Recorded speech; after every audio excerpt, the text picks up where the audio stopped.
Good morning. The Senate Committee on Commerce, Science, and Transportation will come to order. Today we'll consider three nominees: Kumar, Joyce Meyer, and Seval, who are headed to the Departments of Commerce and Transportation. We'll also take up a bipartisan reauthorization of pipeline safety programs and the ROTOR Act in response to the tragic aviation accident at Ronald Reagan Washington National Airport in January. First, a word about the Bipartisan Pipeline Safety Act of 2025. As the energy capital of the world, millions of jobs nationally and in Texas depend upon the safe and reliable movement of energy. The Pipeline and Hazardous Materials Safety Administration, or PHMSA, has the critical task of overseeing more than 3 million miles of oil, natural gas, and other liquid pipelines that move energy across this country every single day. The Pipeline Safety Act, which I introduced along with Ranking Member Cantwell and Senators Young and Peters, is an important, consensus-driven bill that directs PHMSA to address key pipeline safety challenges. First, this bill authorizes appropriations for PHMSA's pipeline safety programs for 5 years, giving the agency the time and resources it needs to address critical priorities. The bill updates safety rules for storage tanks that are currently in use. It lets pipeline operators test new and more modern safety technologies in real-world conditions, and it guards against risks from pipelines made with composite materials. The bill also strengthens state call-before-you-dig programs and addresses the safety of hydrogen natural gas blending and carbon dioxide pipelines. I want to thank the members of this committee for sharing their priorities, dozens of which, from both sides of the aisle, are reflected in this bill. A brief word about the other bipartisan bills on today's markups. Two of them, Senator Wicker's Integrated Ocean Observation System Reauthorization Act of 2025 and Senator Baldwin's Digital Coast Act, support the gathering and accessibility of ocean and forecasting data. That information may prove helpful for fishermen, who will be pleased to see that we're also reporting out Senator Sullivan's and Young's Fishermen Development Extension Act. Senator Young's Global Investment in American Jobs Act calls for a review of our ability to attract foreign direct investment from responsible private businesses in allied countries. Senator Ernst's National STEM Week Act would establish a week to promote education in science, technology, engineering, and mathematics, an important recognition of the growing number of U.S. jobs that require STEM skills. Senator Budd's Foreign Robocall Elimination Act would establish an interagency task force to report on foreign-initiated robocalls. With advances in technology, illegal robocalls are being made from all over the world more cheaply than ever. It is high time that we protect Americans, especially seniors, from these annoying and unwanted attempts to bilk them out of their money. Finally, we'll turn to the ROTOR Act, which I introduced in July with Senators Moran, Blackburn, Budd, Capito, Marshall, Schmidt, Sheehy, and Young. The substitute amendment, which we negotiated with the Democrats and is co-sponsored by Senators Cantwell, Capito, Klobuchar, Budd, Duckworth, Blackburn, Markey, and Young, closes a dangerous loophole that allowed military aircraft to operate in domestic skies without communicating their position quickly and accurately to other aviators like commercial aircraft do. This legislation requires all aircraft operating in congested airspace to equip with ADS-B-In, which will enable planes to receive position signals from other aircraft, something the NTSB has recommended for decades. And Chairwoman Hamady, welcome. Thank you for being here. It also directs the FAA to conduct more in-depth safety reviews at airports with nearby helicopter traffic to better coordinate communication between the FAA and the Pentagon. And it requires the Army Inspector General to review for systemic failures that may have contributed to the January crash at DCA. Lastly, I want to recognize the families of the victims who are here today. In particular, Sherry Lilly, whose stepson Sam was the first officer for the American Airlines Flight 5342. Sherry is with us. Thank you for being here. Thank you for your advocacy. As are Jim, Wynn, and Sally Jo, who lost family members Yu and Eddie Jo, and Kayon Mao. Without the families, the ROTOR Act would not be happening. As National Transportation Safety Board Chairwoman Jennifer Homendy said, this legislation will save lives. I'll now turn to Ranking Member Cantwell for her opening remarks. Thank you, Mr. Chairman, and thank you for this markup today. I want to thank our members and their staffs for working so diligently on these important pieces of legislation. They include, as you've mentioned, aviation safety, pipeline safety, STEM education, support for NOAA programs in our coastal communities, maritime industries, and promoting the next generation of fishermen, including direct foreign investment in the United States, and protecting consumers from unlawful foreign robocalls. I too want to thank the families who are here today, Sherry Lilly and the Lilly family. I also want to thank the Zoo family and all the families of the Flight 5342 for their incredible work and input on this legislation. I too want to recognize Chairman Homendy, who just recently completed a series of hearings, and we look forward to your final report on this important recommendations beyond the ROTOR Act, and hope that we will, as soon as that report is made public, have hearings on them before this committee. But we are here today, and I'm pleased to have come to a bipartisan agreement with Senator Cruz that identified those issues that NTSB had identified as critical to address in the Reagan National Airport collision that took 67 lives. 67 people died because the military helicopter flew invisible into another aircraft, and pilots lacked the technology to see each other. The bipartisan agreement fixes both problems. First, it closes the ADBS-B out loophole immediately upon the enactment of this legislation. Previous attempts to try to close these loopholes have met with rules that allowed for loopholes. Second, it requires aircraft operators to equip their fleet with ADS-B in technology by 2031, the first ever mandate for this life-saving technologies after 17 years when the NTSB first recommended it. So this committee is accomplishing a great act this morning by saying we are finally mandating this and getting it into law. The agreement also strengthens the FAA Department of Defense coordination, requires comprehensive safety review of all aircraft operations in the DC airspace, as well as all major and mid-size airports across the country. And from the data that we hear from some of the hearings and input, this is something to be concerned about. We need to do more work more quickly. These are the reforms that the families sought, and we know that they will save lives. Next, we turn to the Pipeline Safety Act of 2025 from Chairman Cruz and myself and Senators Peters and Young, and I thank them all for their work on this. The bill reauthorizes the Pipeline Safety Program through September 2030. This bill includes important measures to ensure that safety of our energy infrastructure, including 46,000 miles of pipeline in my state, the state of Washington. Critically, the bill directs TSA to make its cybersecurity requirements permanent to prevent attacks like the 2021 Colonial Pipeline hack. It also requires operators to address aging plastic components known to fail, land movement caused by landslides and earthquakes, and close loopholes for carbon dioxide and hydrogen pipelines. We also will consider National STEM Week Act from Senators Klobuchar and Ernst. This bill requires the National Science and Technology Council Committee on STEM to designate a week each calendar year as STEM Week. And given how much the administration has cut science funding across the board, I'm glad to see a bipartisan effort to focus on STEM and promoting these tools.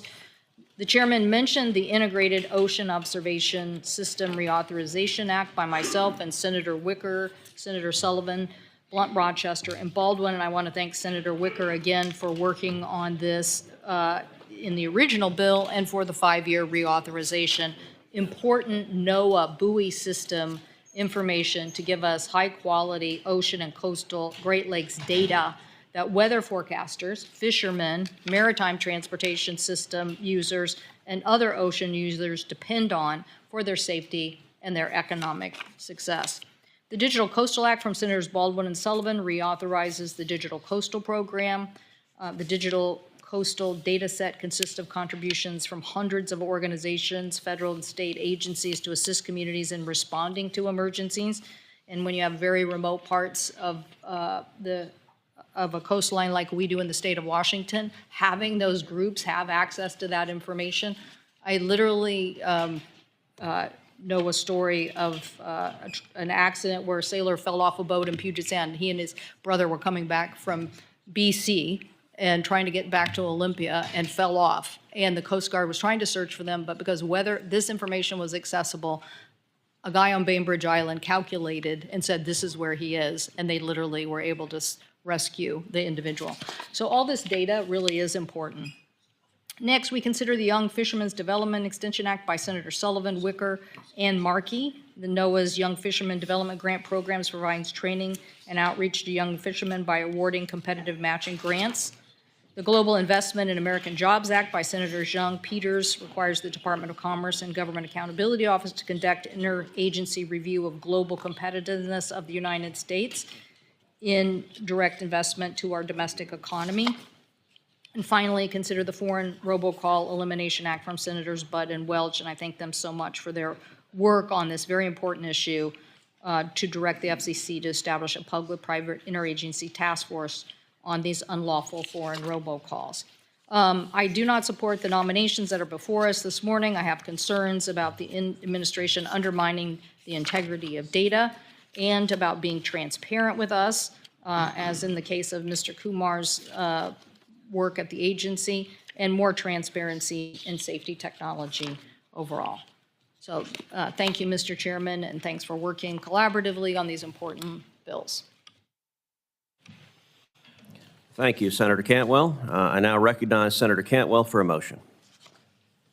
I move that, Mr. Chairman, I move that S 2975, the Pipeline Safety Act of 2025 as amended by Cruz, Cantwell, Young, Peters, substitute, as modified, as amended by Thune 1, as modified, be favorably reported. Is there a second? Second. Is there any discussion?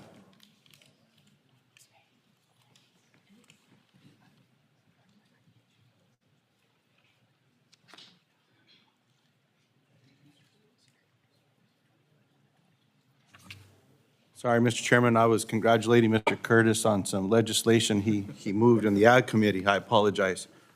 Mr. Chairman, I'd like to call up Lujan Amendment number 2.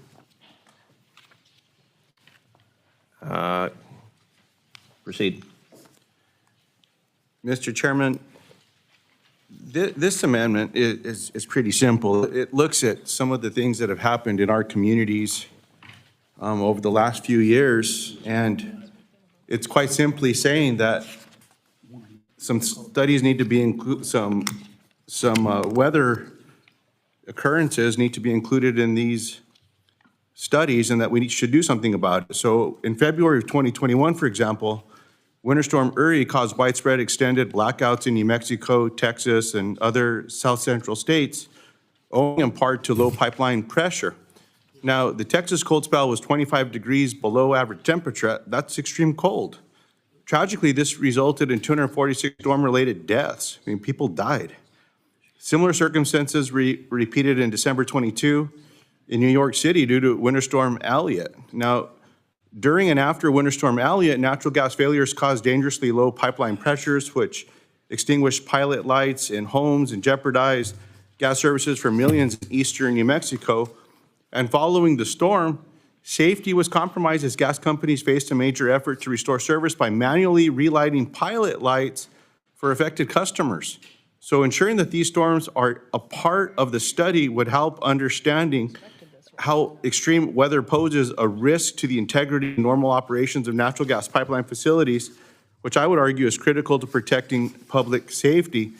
Furthermore, we want to avoid these circumstances from happening again, not just deliver another study to Congress. And so the amendment not only includes these specific storms in this study, but if you look at the final paragraph in the amendment, it says, if the study shows that something's got to be done with extreme cold, extreme heat, that we know has led to outages, then Congress has to do something. And I don't know why this would be controversial for anyone. I'm surprised this one wasn't just accepted. There's no rhyme or reason why this would just be excluded from the definition in Stafford Act, which, when you read it, it doesn't say anything about these particular storms. It goes on to say snowstorms or drought, but that's not what happened with these ones. This wasn't a snowstorm or a drought that was related to heat. It was just extreme cold. And those of us that live in really cold places, you all know what extreme cold is. That's above normal. I'm not talking about when it gets chilly outside. I'm talking about when everything stops working. And there's no rhyme or reason why, when we're making investments and especially working with these industries that we all depend on to stay warm or cool or save people's lives, that they shouldn't be included. So the amendment's that simple, Mr. Chairman, and I would ask for my colleagues to consider supporting this. I'd be happy to work with anyone on it to make sure that it works for all of our states and that we're able to get something good done. Urge a yes vote. Thank you, Senator Lujan. I want to clarify, the amendment you called up is Lujan 2 as modified, is that correct? That's correct, sir. Lujan 2 as modified. Thank you for that correction, Mr. Chairman. Yeah. All right, so I've been having a vigorous discussion with my staff who have all these talking points on why I should oppose your amendment.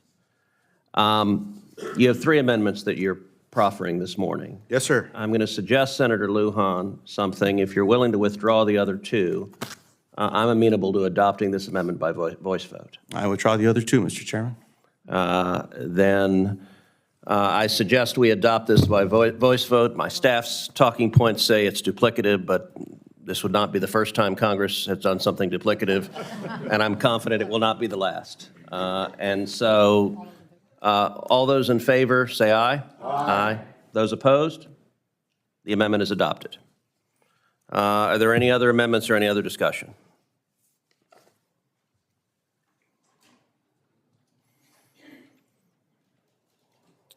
Okay, if there's no further discussion, the question is on Senator Cantwell's motion. All those in favor say aye. Aye. Aye. All those opposed say no. The motion is agreed to and the bill is ordered to be reported favorably. I now recognize Senator Cantwell for an additional motion.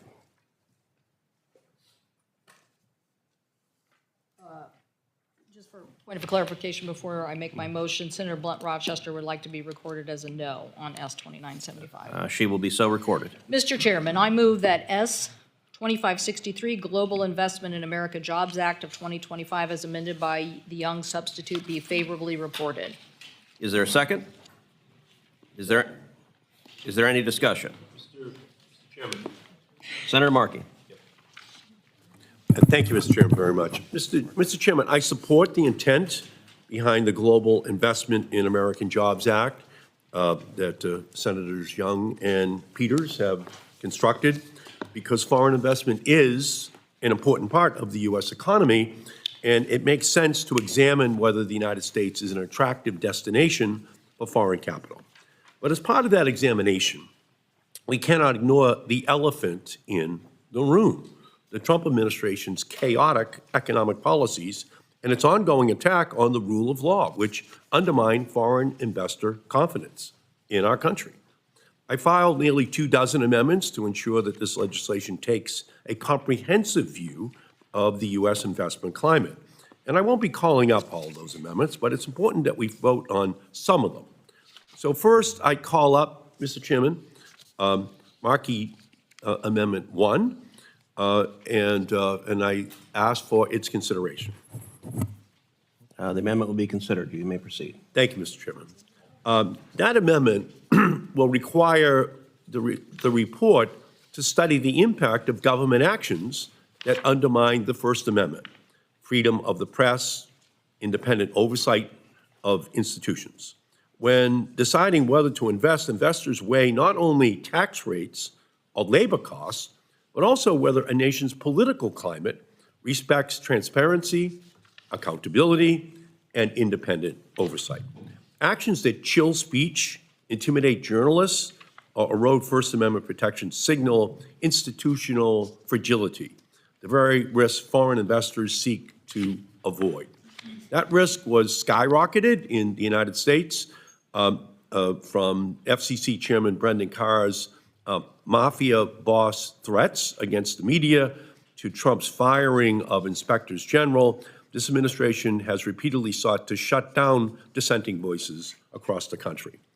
Markey Amendment number 1 would ensure that the report considers how such violations of the First Amendment affect foreign direct investment in the United States, and I urge my colleagues to support this amendment. Thank you, Senator Markey. I oppose this amendment and will be urging my colleagues to vote no. The purpose of this bill is to require the Department of Commerce to review U.S. global competitiveness in attracting foreign direct investment from responsible private sector entities, not those who act at the behest of the Communist Party of China. Senators Young and Senators Peters have both worked together in a bipartisan fashion to advance this legislation. I'm very happy the committee is advancing it today. This amendment, however, is not intended to improve or to add any practical value to the bill. Instead, this amendment is meant to criticize the Trump administration over the comedian Jimmy Kimmel. Now, Jimmy Kimmel is both unfunny and he has a lousy jump shot. But let's be honest. The Trump administration is not the first administration that has been less than fully supportive of free speech at the FCC. Democrats have spent years trying to deplatform Americans and broadcasters they disliked. Many of them urged the FCC to revoke licenses from Sinclair for urging conservative views. This committee has already held one hearing on government censorship in the First Amendment, and we will be holding more hearings in the coming weeks.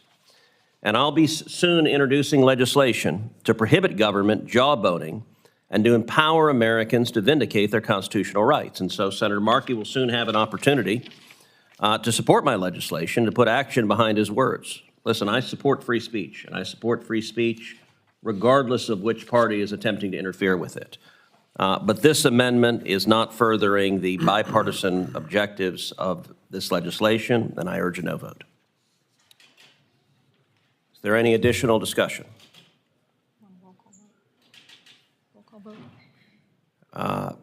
A roll call vote has been requested. The clerk will call the roll. Mr. Thune? No by proxy. Mr. Wicker? No. Mrs. Fisher? No. Mr. Moran? No. Mr. Sullivan? Mrs. Blackburn? No. Mr. Young? Mr. Budd? Mr. Schmidt? No. Mr. Curtis? Mr. Moreno? No. Mr. Sheehy? Mrs. Capito? Ms. Lummis? No. Ms. Cantwell? Aye. Ms. Klobuchar? Aye by proxy. Mr. Schatz? Aye by proxy. Mr. Markey? Aye. Mr. Peters? Aye. Ms. Baldwin? Aye. Ms. Duckworth? Aye by proxy. Ms. Rosen? Aye. Mr. Lujan? Mr. Hickenlooper? Mr. Fetterman? Aye by proxy. Mr. Kim? Ms. Blunt Rochester? Aye by proxy. Mr. Cruz? No. The noes are 15, the yeses are 13. The amendment is not adopted. Are there any additional amendments or additional discussion? Mr. Chairman, Senator Markey. I want to call up next Markey Amendment number 3. It is called up. You may proceed. Thank you, Mr. Chairman. Mr. Chairman, this amendment would ensure the report considers the impact on foreign direct investment when President Trump makes financial success dependent on political favors or personal loyalty to him. Investors place capital where the rules are predictable, and success depends on innovation, not political loyalty. When foreign companies perceive that advancement in the United States market requires currying favor with politicians, they view the environment as corrupt or risky. This perception deters legitimate investment, particularly from allies who expect transparent, rules-based commerce. Such crony capitalism is pervasive in the Trump administration. The examples are endless. Apple CEO Tim Cook brings a custom glass plaque with a 24-karat gold base to the White House for Trump. A UAE ruler invests in a Trump-linked crypto fund 2 weeks before securing Trump's approval on a major semiconductor deal. Companies with the closest Trump connections receive tariff waivers, while those without such connections are left out. Day after day, companies with ties to the White House and Donald Trump are rewarded with favorable contracts and political benefits, and these types of deals are offensive to a rules-based economy and will inevitably give investors pause about investing in the United States. For that reason, Markey Amendment number 3 would ensure that the report studies how such crony capitalism and political favoritism affect foreign investment decisions, and I urge an aye vote.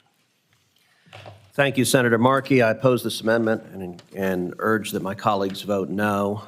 The underlying bill is a bipartisan bill. This amendment is not drafted or intended to further those bipartisan aims. Rather, this amendment is a partisan critique of President Trump and the Trump administration. Now, I recognize it is no secret to anyone in this room that Senator Markey disagrees with President Trump, and indeed, our Democrat colleagues disagree with President Trump. But at the end of the day, the purpose of this bill is not to voice the political disagreement of some members of this body with President Trump. It is rather to advance bipartisan ends. And so for those reasons, I urge a no vote. Is there any additional discussion? Roll call vote, please. Clerk will call the roll. Mr. Thune? No by proxy. Mr. Wicker? Mrs. Fisher? Mr. Moran? Mr. Sullivan? No by proxy. Mrs. Blackburn? Mr. Young? Mr. Budd? Mr. Schmidt? Mr. Curtis? Mr. Moreno? Mr. Sheehy? Mrs. Capito? Ms. Lummis? Ms. Cantwell? Aye. Ms. Klobuchar? Aye by proxy. Mr. Schatz? Aye by proxy. Mr. Markey? Aye. Mr. Peters? Aye. Ms. Baldwin? Aye. Ms. Duckworth? Aye by proxy. Ms. Rosen? Aye. Mr. Lujan? Aye. Mr. Hickenlooper? Aye. Mr. Fetterman? Aye by proxy. Mr. Kim? Aye. Ms. Blunt Aye by Rochester? proxy. Mr. Cruz? No. The noes are 15, the yeses are 13. The amendment is not adopted. Are there any additional amendments or further discussion? Yep, Mr. Chairman, I would now call up Markey Amendment number 6. The amendment is called up. You may proceed. Thank you, Mr. Chairman. Mr. Chairman, this amendment would ensure that the Commerce Department report considers threats to the independence of the Federal Reserve in its review of direct foreign investment in the United States. That's what people are looking for overseas. They're looking for predictability in actions taken by the Federal Reserve in terms of interest rates and other policies. Global investors prize the Federal Reserve's autonomy as a hallmark of American economic credibility. Perceptions of political interference in monetary policy through pressure on interest rate decisions or efforts to fire Fed governors can rattle markets, raise borrowing costs, and reduce long-term investment confidence. President Trump has been aggressively undermining the Fed's independence for the past few months, most notably with his effort to fire Fed Governor Lisa Cook. If federal policy becomes dependent on Trump's every whim or political wish, investors would be understandably wary of investing in the United States. In fact, like Trump, who seek to turn every policy lever into a political weapon, whatever the consequences for the American people, are exactly why we have an independent central bank in the first place. So Markey Amendment number 6 would ensure Commerce's competitiveness study accounts for those risks in foreign investment in our country, and I urge my colleagues to vote yes and stand up for the independence of the Federal Reserve. Thank you, Senator Markey. I oppose this amendment as well and encourage my colleagues to vote no. This is yet another political show vote. In this particular instance, it is intended to criticize President Trump and the Trump administration for the policies concerning the Federal Reserve. The last I checked, the Federal Reserve is nowhere near the jurisdiction of this committee. It has nothing to do with the underlying bill. And that is a topic that is perfectly appropriate for floor speeches on the Senate floor, but does not belong in this bill, so I urge a no vote. Mr. Chairman, Senator Lummis. I too oppose this amendment. we determined that under the Biden administration on the Banking Committee that efforts were made to politically debank conservative organizations and various businesses such as the oil and gas business and other businesses that were unfavorable to the Biden administration. And in fact, some were debanked. We even determined that there was guidance in the Federal Reserve to undertake those kinds of considerations, which are extremely subjective when determining whether banks were banking companies that were out of favor with the Biden administration. This cuts two ways. You're correct that the Banking Committee has jurisdiction over this. We are looking into it and will continue to do so. So I too oppose this amendment. Thank you, Mr. Chairman. Thank you, Senator Lummis. Is there any additional discussion? Mr. Chairman. Senator Cantwell. Thank you. I think that Senator Markey is just trying to make sure that as we look and encourage foreign investment, that we think about what are the implications of policies, just as these previous amendments did. But if you're talking about a factory in Washington State and making an investment, it's clear you can't have it shift on a dime. It's tough to attract investment if the domestic manufacturing, because of tariffs or inflation, see different investment strategies. A number of recent studies, including some by the Federal Reserve, show that investor confidence is closely tied to stable monetary policy. So when investors perceive that central banks have a clear, credible plan for achieving price stability, they are more confident in their ability to make those informed decisions. The underlying bill and the underlying purpose of this amendment is not to turn us into the banking committee, but to make sure that we're thinking about these policies and making sure that these policies are clear data on the importance of fiscal policy for making these direct investments. I urge my colleagues to support the amendment. You want a roll call? vote. Yep, please. Is there any further discussion? Clerk will call the roll. Mr. Thune? No by proxy. Mr. Wicker? No. Mrs. Fisher? No. Mr. Moran? No. Mr. Sullivan? Mrs. Blackburn? Mr. Young? Mr. Budd? Mr. Schmidt? Mr. Curtis? Mr. Marino? Mr. Sheehy? Mrs. Capito? Ms. Lummis? Ms. Cantwell? Aye. Ms. Klobuchar? Aye by proxy. Mr. Schatz? Aye by proxy. Mr. Markey? Aye. Mr. Peters? Aye. Ms. Baldwin? Aye. Ms. Duckworth? Aye by proxy. Ms. Rosen? Mr. Lujan? Mr. Hickenlooper? Mr. Fetterman? Aye by proxy. Mr. Kim? Ms. Blunt-Rochester? Aye by proxy. Mr. Cruz? No. The noes are 15, the yeses are 13.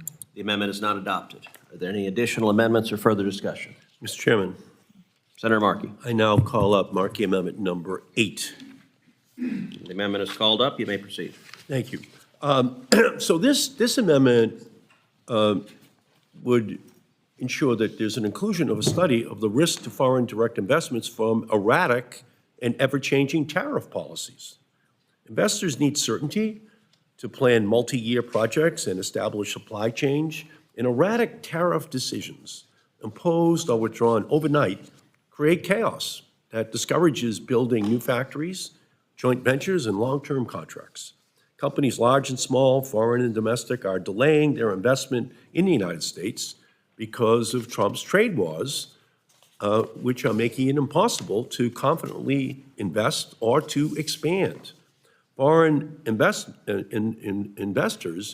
need confidence, and I've lost count of the number of times that President Trump has announced or withdrawn tariffs on various goods and U.S. allies. It's dizzying for us in America to figure out where the tariff policy is today. It'd be hard to pass an exam as to which tariff is on which country at which level at any point in time. Just absolutely impossible. There's no predictability, which of course is what foreign investors are looking for in terms of their investment, to make sure that we are looking at those issues. Because foreign investors will think twice about investing in the United States if they fear that they will suddenly face skyrocketing costs due to tariffs are be unable to export abroad due to the Trump-induced trade war.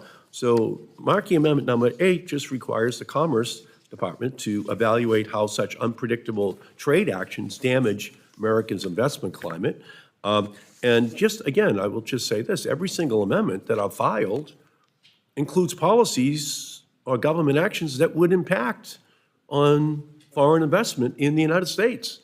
The Fed, tariff policy, I mean, we're trying to study what the impact on foreign investment would be. So the rejection of these amendments is telling, because if President Trump wasn't in the White House, I think that they would agree that the study examined the impact of violating the Fed's independence or erratic tariff policies. I don't think there's any question that they would be calling upon those subject areas to be considered as part of a study to determine what the investment environment is in our country.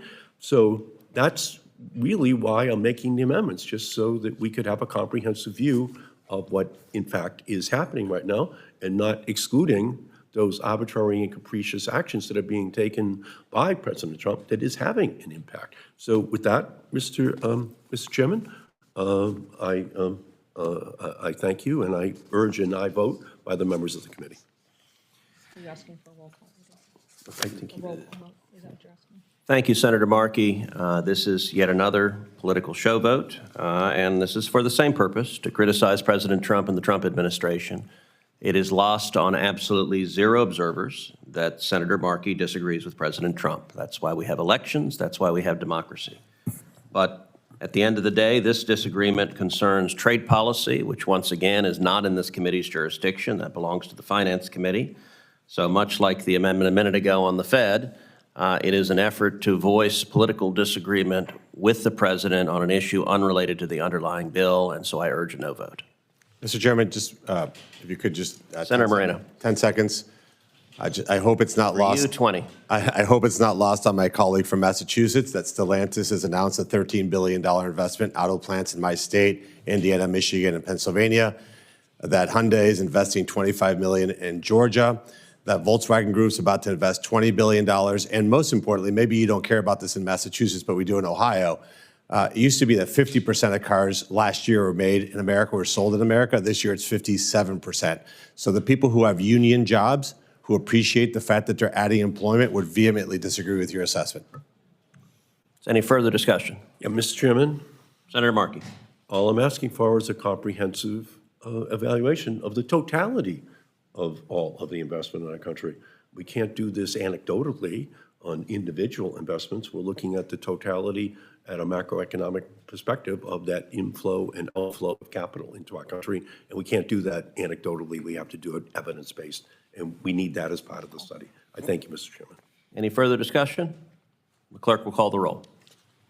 Mr. Thune, No by proxy. Mr. Wicker, Mrs. Fisher, Mr. Moran, Mr. Sullivan, Mrs. Blackburn, Mr. Young, Mr. Budd, Mr. Schmidt, Mr. Curtis, Mr. Moreno, Mr. Sheehy, Mrs. Capito, Ms. Lemus, Ms. Cantwell, Aye. Ms. Klobuchar, Aye by proxy. Mr. Schatz, Aye by proxy. Mr. Markey, Aye. Mr. Peters, Ms. Baldwin, Aye. Ms. Duckworth, Aye by proxy. Ms. Rosen, Mr. Lujan, Mr. Hickenlooper, Mr. Fetterman, Aye by proxy. Mr. Kim, Ms. Blunt Aye by Rochester, proxy. Mr. Cruz. No. The noes are 15, the yeses are 13. The amendment is not adopted. Are there any additional amendments or further discussion? Yep, Mr. Chairman, I have Markey Amendment number 13, and this will be my final amendment. Markey 13 is called up. You may proceed. Thank you, Mr. Chairman. And again, this does go to the workers and what the impact on workers are in our country. This amendment would ensure that Commerce's review considers whether foreign companies pay workers wages in line with industry standards in the United States. Because too often manufacturing jobs are advertised as inherently good or well-paid, but manufacturing unions know that the high wages, strong benefits, and safe working conditions that now define many manufacturing jobs were hard-earned over decades of labor organizing and strife. New foreign projects and joint ventures must provide workers and industry standard conditions and protections that they have earned over decades. So Markey Amendment number 13 ensures that Commerce's review considers whether foreign-owned ventures offer fair, competitive wages, and especially those compared to their unionized peers in our country. The United States must signal that foreign investment is only welcome when it uplifts and not undercuts the American worker.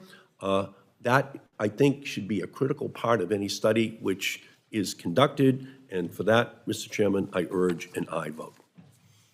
Thank you, Senator Markey. Again, I oppose this amendment. This is yet another political vote expressing Senator Markey's opposition to President Trump and his economic policy. I would note Senator Moreno's points were I think, very well taken about the additional foreign direct investment, particularly in the auto industry. Senator Markey is attacking the wages paid by foreign direct investment without noting that companies like Japan and Germany already pay wages that are at least 7% above domestic averages. I'll also point out that Section 4E of this bill already requires the review's recommendations to, quote, maintain or strengthen the labor protections of the United States. And so for those reasons, I urge a no vote. Mr. Chairman? Senator Moreno. Would my colleague from Massachusetts entertain an amendment to your amendment, which would study the impact of illegal migrants on American wages? If the gentleman wants to make such an amendment, we should be debating your amendment. You should propose your own amendment. I would ask for a vote on my amendment, and if the gentleman has an amendment, he should propose it. So you're okay with illegal migrants lowering wages on American workers? Again, if the gentleman would wish to make that amendment, he should do so. The floor is open for you to make that amendment at this moment in time. Please proceed with your amendment, but I call for a vote on my amendment at this time. Is there any additional discussion? Mr. Chairman, Senator Campbell. past studies have been conducted by the International Trade Administration and the Department of Commerce and have concluded that U.S. affiliates of foreign companies tend to pay higher wages than other U.S. companies. These studies found that on average, U.S. subsidiaries of foreign companies pay 25% higher wages and salaries. You were mentioning the 7% of those establishments. But the newest of these studies appears to be almost 10 years old. So I find my colleagues' efforts to update the assessment of this as part of this legislation something that needs to be done by the Department of Commerce, and I urge my colleagues to support it. And we ask for a roll call. Any additional discussion? Clerk will call the roll. Mr. Thune? No by proxy. Mr. Wicker? No. Mrs. Fisher? No. Mr. Moran? No. Mr. Sullivan? No. Mrs. Blackburn? No. Mr. Young? No. Mr. Budd? No. Mr. Schmidt? No. Mr. Curtis? No. Mr. Moreno? No. Mr. Sheehy? No. Mrs. Capito? No. Ms. Lummis? No. Ms. Cantwell? Aye. Ms. Klobuchar? Aye by proxy. Mr. Schatz? Aye by proxy. Mr. Markey? Aye. Mr. Peters? Aye. Ms. Baldwin? Aye. Ms. Duckworth? Aye by proxy. Ms. Rosen? Aye. Mr. Lujan? Aye. Mr. Hickenlooper? Mr. Fetterman? Aye by proxy. Mr. Kim? Aye. Ms. Blunt Rochester? Aye by proxy. Mr. Cruz? No. The noes are 15, the yeses are 13. The amendment is not adopted. Are there any additional amendments or additional discussion? If there's no further discussion, the question is on Senator Mr. Chairman, Senator Wicker. let me just make sure. We are voting on S 2563 as amended by the Young substitute. That is correct. All right. Just wanted to make sure. So we're voting on the underlying bill. All those in favor say aye. Aye. Those opposed say no. The motion is agreed to. The bill is ordered to be reported favorably.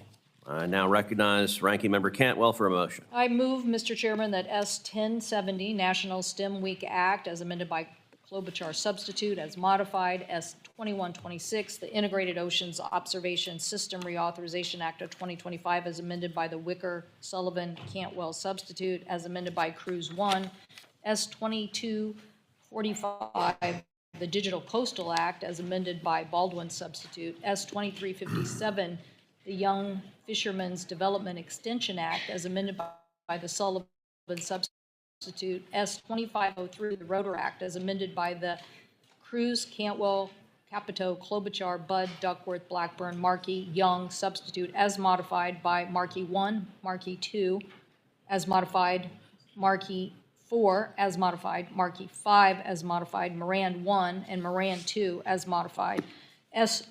2666, the Foreign Robocall Elimination Act as amended by the Budd substitute, as amended by the Lujan 1 as modified, Markey Lujan 1 as modified, Markey Lujan 2 as modified, and the Thune Markey 1 be favorably reported.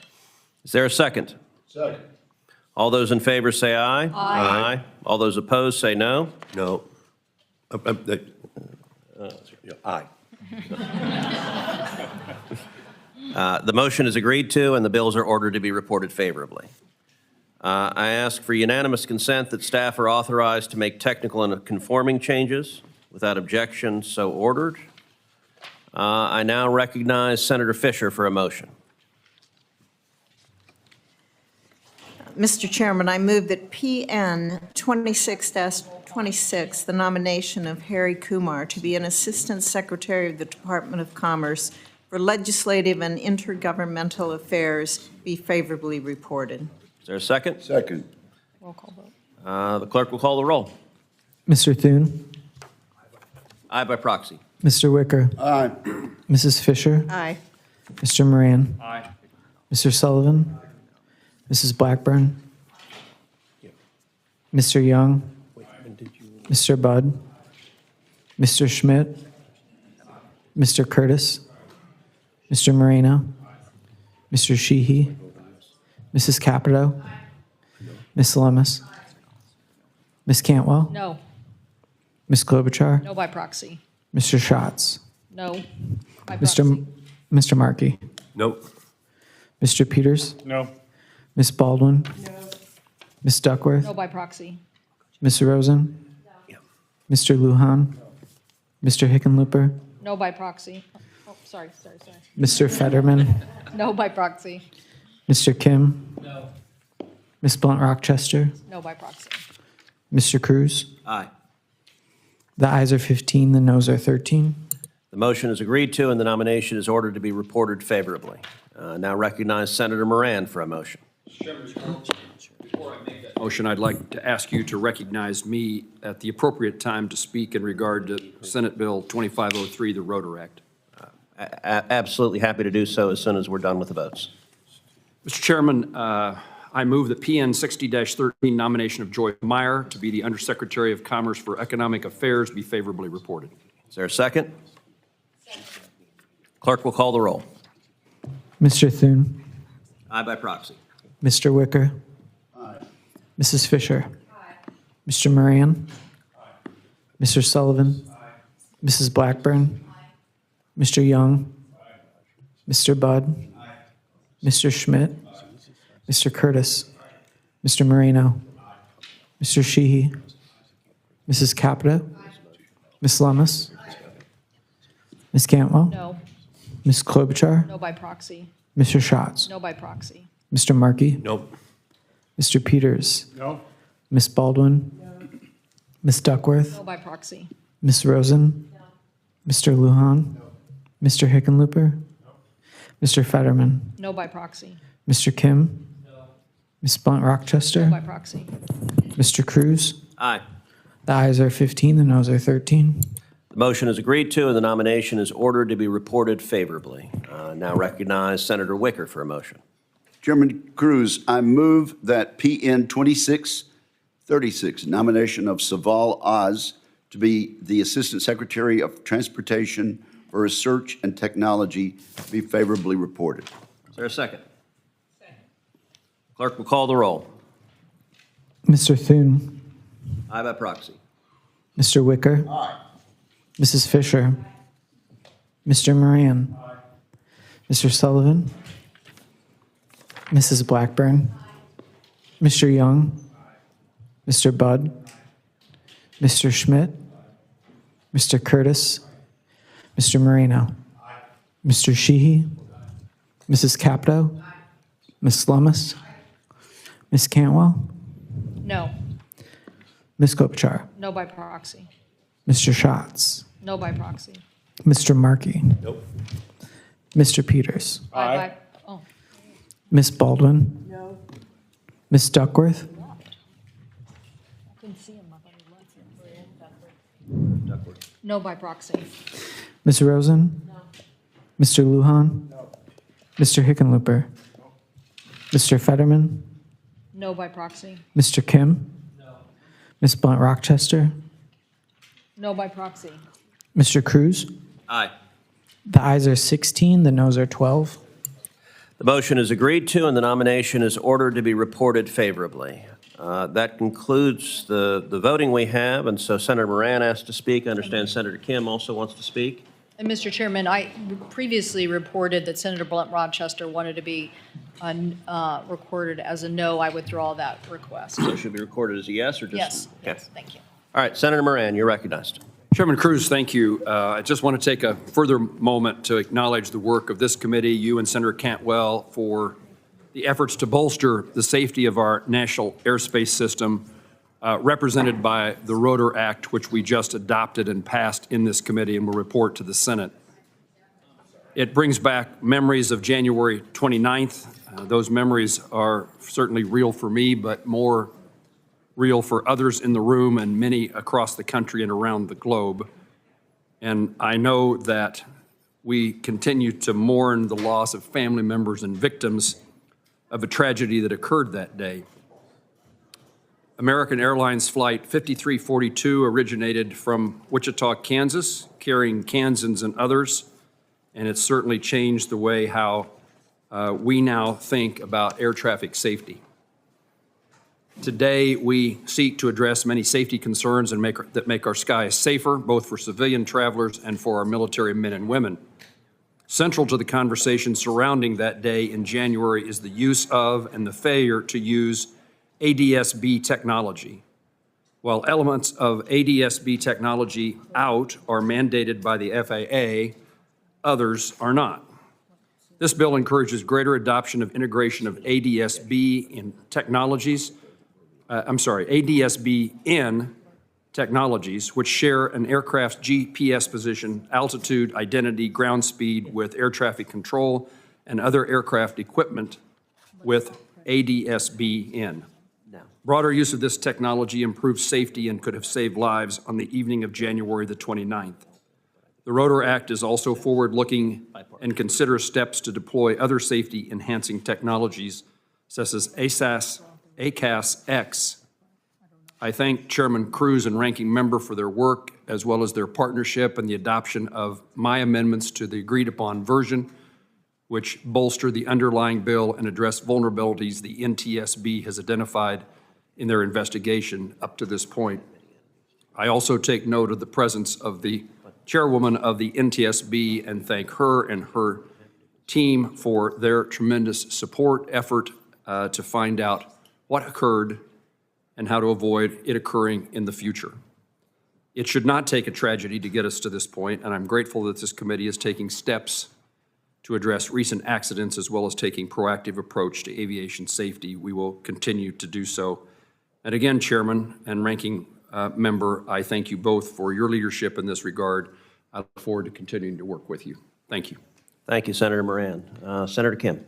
Thank you, Chairman and Ranking Member. I had wanted to offer this amendment, Kim 1, to the ROTOR Act today to draw attention to the pressing need to address air traffic controller staffing, modernization, and oversight challenges that we have seen across the country, including ones highlighted by the DCA collision, but also intimately in the New Jersey this past year. This amendment included critical reforms for extending maximum hiring of air traffic controllers through 2033 to codify the enhanced ATCTI program, helping us get more air traffic controllers, to addressing the need for getting more air traffic control instructors as well. I was heartened to see the bipartisan ROTOR Act address critical safety reforms following the tragic collision. I hope that this will serve as a meaningful starting point for continued challenges we must tackle as soon as possible. Though I withdrew the amendment to this bill, I hope we can continue to advance air traffic control priorities. I know we all share on this committee this priority and could achieve this through a bipartisan air traffic control package. I also just want to say to the families and the loved ones of the victims, especially those that are here today, I am deeply, deeply sorry for your loss, and I am inspired by your efforts to channel your grief into real action to save the lives of others. It is something that inspires me and every member of this committee. May we live up to your great example of selflessness in the face of tragedy. And with that, I turn it back. Thank you, Mr. Chair, Ranking Member Cantwell. Thank you, Senator Kim, and I too want to thank the families who are here. It takes courage to get up and keep going in the face of a tragedy. And today we've seen this committee adopt unanimously legislation improving airline safety, improving the safety of the traveling public. And I believe we will move this legislation on the floor. We will get it through the House. We will get it signed into law. And nothing we do will bring your loved ones back. But I am hopeful that the tragedy that occurred earlier this year will change the law in a way to make others safer and prevent other families from going through the pain and grief that you're suffering through. And so thank you for your courage and congratulations, because this victory is yours. And with that, this committee is adjourned.